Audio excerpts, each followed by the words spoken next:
Hi, I'm Shayne Ward and you're watching Entertainment Focus. Shayne, hello, how are you? Hello, I'm really good. Really good, thank you. So you're just saying it's been a while since we last saw you, and a lot of things have happened and changed, so what's life been like for you? It's been really good. Having Obsession come out was it was exciting for me from being away for so long, after the 3 years of being out of the limelight, if you want to put it that way. And the fans received it very well, and that was my main goal, to be honest, letting the fans hear the new material as soon as possible. So yeah, we did the album, got to Be Somebody out, joined an acting agency, Camp, actually have a casting today, which is very, very good, so I'm excited about that. And then also the great news of Rock of Ages, I'm now playing Stacey Jacks, one of the main characters in that, and that's coming to the West End on the 31st of August. So yeah, I'm pretty happy and pretty busy at the minute, so yeah. So let's talk a bit about Rock of Ages. How did you get involved with that project? My manager mentioned that there's a big show on Broadway called Rock of Ages, and I instantly said, okay, what is it? He says it's a musical. I said I don't really want to do musicals, I'm very into my music, I enjoy going to watch musicals, but I don't want to, go down that route. But then he said just Google this link, so I did, and I thought, wow, this is really, really good, some great songs on there, and then you find out it's written by a white snake, and then just fell in love with it. So I thought, okay, when's the castings? So they gave me the dates, I went down to the casting, and then kept on getting the call back. And what's really nice about it as well is that because it was new for me, the whole acting side of it, because obviously I know my singing, but to do the acting side of it, it was quite nerve-wracking thinking about it at first, but I thought, yeah, I'm just going to go for it, I believe that I can do it, and I kept just getting the callbacks, and then before I knew it, they offered me the part, and I went my little backside off for that, and pretty proud of it.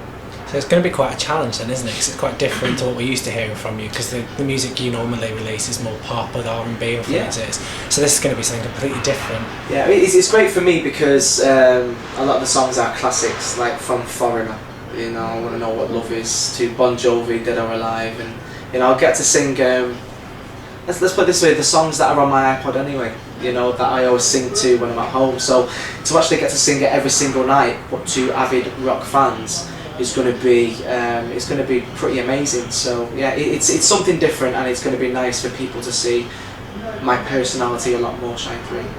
And I saw a picture on Twitter, I think it was, with you in a big blonde wig. Yeah. Do you have to wear that for the whole thing? Yeah, well that's not the exact wig that I want being made at the minute, but yeah, it's a blonde wig. It's really glam rock from the 80s, and it's really hammed up. I'm playing this rock star that is huge. All the women love him. The guys want to be him. He's that type of rock star who kind of owns the stage, owns the room the moment he walks in. So that's the kind of character that I'm portraying. So when I put the wig on, I just switch straight into it. So that's that. Like I said, bringing the personality out, people are going to be surprised. So I've had good reviews back so far. So are you into rehearsals already for it? That starts on the 1st of August, so quite a quick turnaround, to be honest. So have you had to do anything like, any voice training to get you to sing more rock or anything like that? Well, I'm going to be having vocal lessons very soon, a couple of sessions with a guy coming down from Manchester. And that's going to be in the next couple of days, leading up to the show, which is going to be a great help, considering I've got to be singing it. It's like 8 shows a week, so I'm going to make sure that I maintain the voice. So it helps good. Are you nervous at all about taking on that challenge, or is it just quite exciting for you? No, I'm excited. I'm excited, to be honest. I think, don't get me wrong, I do get nervous before I go on for anything, and it's nice to have. I mean, certain people go, you look really confident. I said, I am confident, but I do have that little bit of nerves that helps me, do the performance, because if I didn't, I don't think I'd care, I think I'd give a crap performance, so that little bit of nerves kind of spurs me on. Yeah, so. And of course the news has just come out about the movie next year with Tom Cruise playing the same role as you. Not bad that, is it? No. Finding out that Tom Cruise is going to be playing Stacey Jacks as well, and I've seen a picture of him, we've seen it, it's really cool, and it kind of brings a lot more credibility to my character as well, so happy with that. But it should definitely get the focus, people wanting to go and see it before the movie comes out. Oh yeah, I mean, because it is such a big hit on Broadway, and the credibility behind it, because it's written, by, you know, Copperfield, you know, from White Snake, and you know, he's massive rock band, you know, back in the day, you know, so he knows that he's got a massive hit in his hand. So now that it's come to the UK, you know, it's going to be really cool. Like the audience that they're kind of aiming for is going to be a lot of the older generation that are really into the rock songs. You know, I'm so used to doing that now as well. It's the only time I can actually do it because I'm part of this rock show. But it's gonna be so different, this show, than any other show that's kind of been on the West End so far. So it's going to be interesting to see what your live shows for your music career are like after that. If you walk around the stage. Oh yeah, it's really good actually. Yeah, because I can do the hand gestures now. Yeah, it's going to be cool because I think as well I'm going to be a lot more, especially when this is finished for me.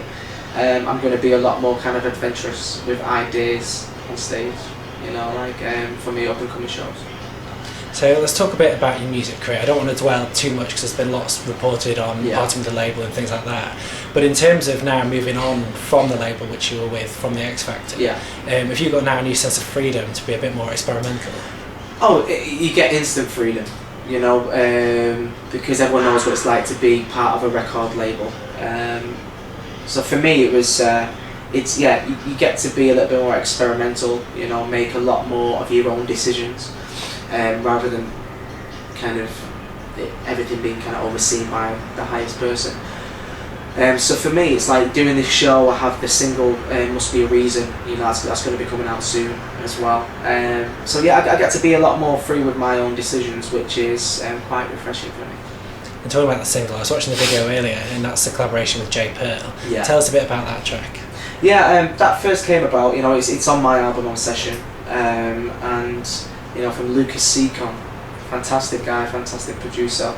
And he's done a lot for Kylie, you know. He's done so many people, which is fantastic. So this first came about, and it was something different for me as well, because people might see it as me rapping, but it's just melodic speaking for me. You know what I mean? It's like it's just me doing something that I thought would be a challenge, and I'm up for a challenge. So, but it's been getting great reviews, you know. And then we didn't end up releasing it from the Obsession album, you know, so we're now releasing it through Strictly Rhythm, which is the guys who own the rights to King of My Castle, and that's with J Pearl. So it's been doing the rounds now in Europe. It's been getting great feedback from the clubs, and that's what we want. We want the momentum to keep on building, you know, and it's going to be hitting the clubs down here, and people just to keep enjoying it now that the sun's out as well. It is a great summer anthem, so, and people will recognise the song instantly, you know, from the chorus.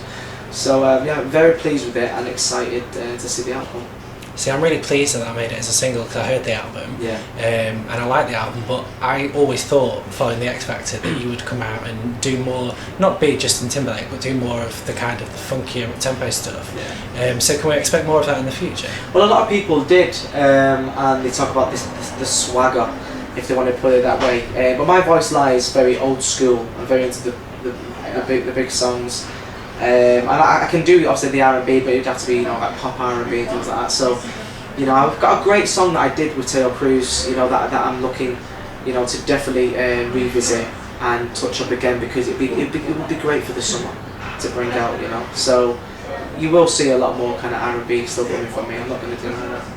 So with Rock of Ages, obviously that's going to take up a lot of your time once it kicks off in August. Are you going to be recording alongside that, or are you taking a bit of time away? It'd be impossible because there is a show every single day till March.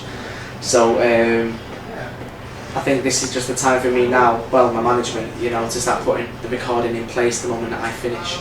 You know, get me back in that studio, get songs. I mean, obviously I can get songs sent to me, you know what I mean, and I can decide which ones I want to record or not.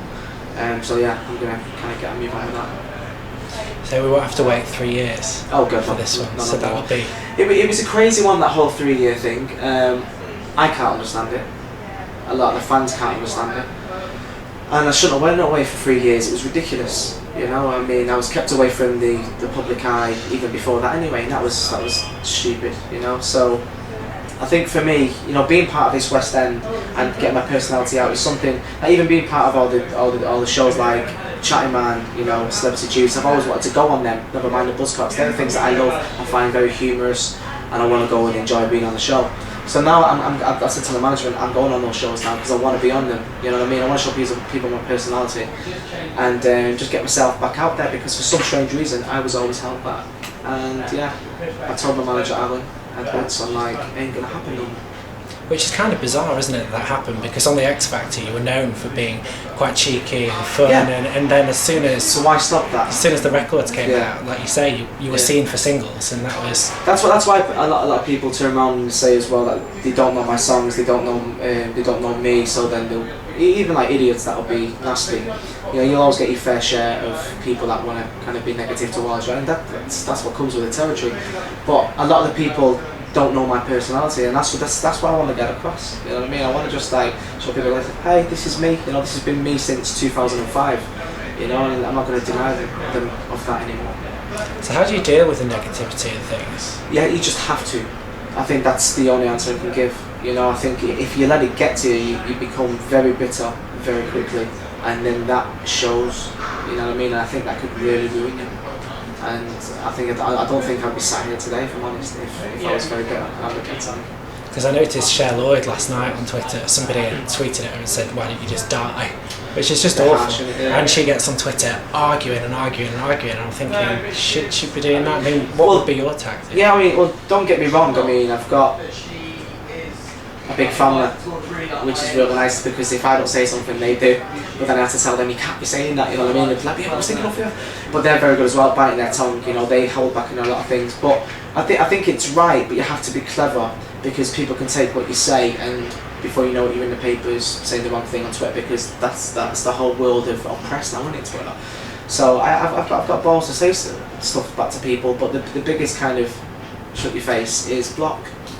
You know, you don't have to say something, you'll be like, he says something just to be noticed. So you'll go, block, done, can't say anything no more. If you're negative, you're just trying to get attention. But yeah, every now and again I'll say something to them, of course, yeah. You know, if someone says something to me that was like horrible, yeah, I'll be a little bit humorous back to them. You have to, you know what I mean? You can't shut your mouth about everything. I mean, I guess with the emergence of Twitter, and it's something you're active on quite a lot, it makes it easy, doesn't it, for people to just sit there and say whatever they want, but they don't have to pay any consequences. Yeah, all they want is like, and they don't have to face any consequences. You're totally right there. So all they want is that little bit of attention, and they get it. But the fans are so loyal to me as well, as that they do say anything, they're straight on their back. But they feed off that. That's all the people do. So it just depends on how I'm feeling on a day. You know what I mean? I won't ever let it get to me, but I will kind of shut them up with a humorous answer. Your fans are pretty hardcore, aren't they? They can be, yeah. They can be very hardcore. Because I remember when you were away for the 3-year period, and they were campaigning outside the record label. It was, yeah. I mean, that's nice to have fans that stand by me in that way, because they knew my frustrations. They were voicing my frustrations, which is always nice for a fan to do. It's kind of unheard of, really, isn't it? I mean, the last artist I can think of like that was when Michael Jackson, obviously his fans did the same, so it must be pretty amazing to you to have that. It is, because, I mean, I lost a lot of fan base over the 3 years, and that really devastated me. And then when my sister said to me, go and get on Twitter, I say her name because she'll tell me, why did you say my name, Leona? She said, get on Twitter. And before I knew it, the numbers just kept on climbing. I was like, oh my god, and I'm really happy, you know what I mean? I mean, there's a lot of people who still don't even know I'm on Twitter, but to be over 100,000 now, and I was away for 3 years, you know, I'm really proud of that, and you know, I thank the fans a hell of a lot for that. So tell us a bit about the acting. You mentioned before you've got an agency now, and I'm obviously not asking you what you're going for today, but what's your plan in terms of that? To try out a few small parts, or? Yeah, I mean, I've told them straight away that I want to be, for me, I'm into very credible, dark, edgy drama. You know, something with a great twist. You know, something that involves, I don't know, it could be gangs, prison.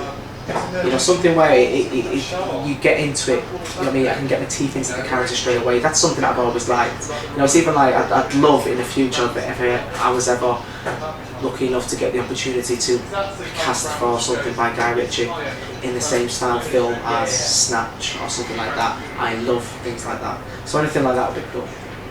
And would you be looking for TV work as well, or is it just seeing what comes along at this stage? Well, I mean, you see, the thing is with me is that, you know, I have my love that over kind of like shadows absolutely everything with music. You know, my life is music, and that's what I want to do. So I won't rule out, you know, the possibility of doing acting pieces on the side, definitely. But I want to make sure that my music is the main forefront for it. So I mean, I don't say I'm going to be like Dennis Waterman, you know, be in it and write the theme tune. Might be a good idea though. Sing the theme tune. Yeah, he's got a great voice. He's got a really good voice.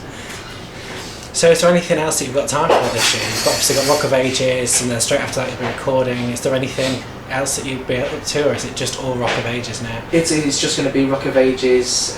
Also with the Must Be a Reason coming out, you know. So again, it's just finding, you know, slotting it into the schedule, you know, for releasing that song. And so yeah, it's going to be cool. But you know, it's enough time now for me to be in Rock of Ages, and enough time for my management now to start basically get me a strategy plan for moving on from Rock of Ages. So very exciting times. Yes, excited for me. Yeah, happy.